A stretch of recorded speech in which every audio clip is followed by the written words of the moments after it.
সাবেক প্রধানমন্ত্রী কারাবন্দী ইমরান খানের মুক্তি ও সরকারের পদত্যাগ দাবিতে উত্তাল পাকিস্তান। বিক্ষোভে প্রাণহানি ও সহিংসতার প্রতিবাদে আন্দোলন চালিয়ে যাচ্ছে পিটিআই।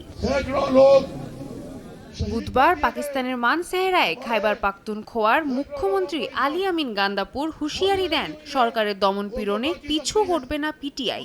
আইনশৃঙ্খলা বাহিনী বিক্ষোভকারীদের উপর গুলি চালাচ্ছে বলেও অভিযোগ করেন তিনি।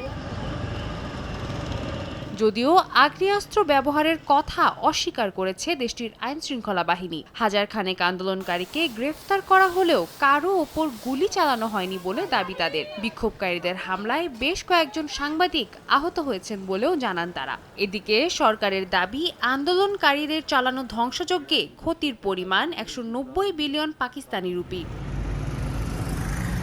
এদিকে 4 দিনের থমথমে অবস্থার পর ইসলামাবাদে তুলে নেওয়া হয়েছে লকডাউন। রাজধানীর সঙ্গে দেশের অন্যান্য অঞ্চলের যোগাযোগ ব্যবস্থা স্বাভাবিক হচ্ছে ধীরে ধীরে। সাদিয়া তাসনিম, সময় সংবাদ।